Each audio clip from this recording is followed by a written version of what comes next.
Facebook remains at the center of attention right now over concerns about data privacy and sharing. It's also hit repeatedly for how it determines which content should be taken down off the platform, what's been allowed to stay up, and whether hateful content may have been used to incite violence against groups or people.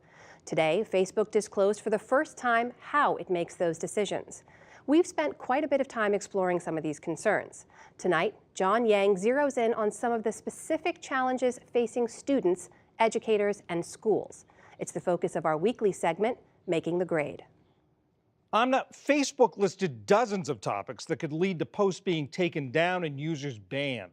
They include hateful speech, graphic violence and terrorist propaganda, child nudity, sexual violence and sexual exploitation of children, depictions of crime as well as sales of firearms and drugs, and intentional or targeted bullying and harassment.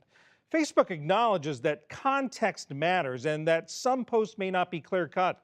The company will create a new appeals process for challenging its decisions. All of this comes as schools wrestle with how they use Facebook and what data is shared. Ben Harold covers education technology for our partners at Education Week. He joins us now from Philadelphia. Ben, thanks for being with us. Let me ask first about these guidelines that Facebook announced today. How do these help schools and students? Well, John, many of the problems and challenges that you listed are things that schools have been dealing with for years. Whether it's shooting threats or cyberbullying, racist speech, hate speech, all of these social media challenges have been an issue for schools for some time.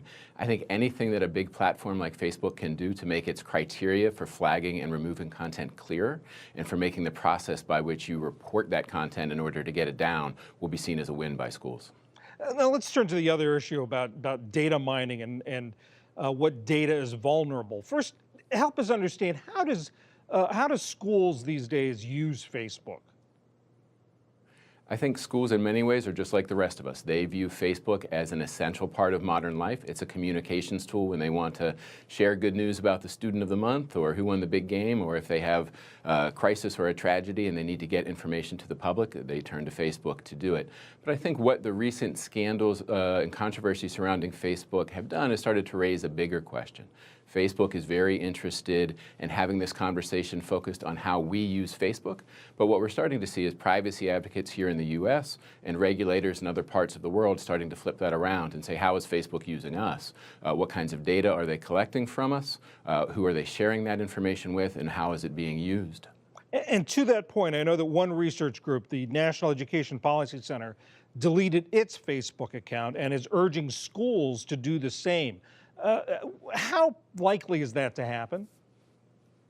We have not seen a big rush to actually delete accounts. Again, I think the Facebook is seen as kind of an integral, necessary tool by many schools and by many users. What we do hear is privacy advocates suggesting that schools take some basic steps and precautions, review their settings and privacy policies, and try not to mandate that students use Facebook to share homework or participate in an online class discussion. And I think that it raises this bigger question and bigger challenge around the deal we all make with not just Facebook, but other technology platforms that are such a big part of our life now, where basically the deal is they provide us with free online services that millions and millions of people put a tremendous amount of value on. In exchange, we give them a tremendous amount of personal information. And for years, I think people have kind of distrusted the process that was in place, that would happen and it would be okay. Some of the recent scandals and issues and challenges that have made headlines have started to make schools and others say, hey, maybe we need to actually reckon with this original deal and say, is this worthwhile? Ben, it's not just schools worrying about their data being exposed, but it's also students' data being exposed. How does that affecting how schools are approaching this? Well, that's exactly right. I think there are millions of teenage users of Facebook, and for the most part, the company treats them in the same way that it treats adults, particularly when it comes to the types of data it collects from them. That can include everything that a student uploads to Facebook, from their photos and posts and updates, everything they like on Facebook, everything they click on Facebook. Facebook is also able to know what kind of phone you're using and when you're using it. It can collect location data, showing where you are and what kind of cell phone towers and Wi-Fi access points are nearby. Facebook can actually track our browsing history in many cases, not only for Facebook users, but for people who don't log into Facebook or don't have a Facebook account at all.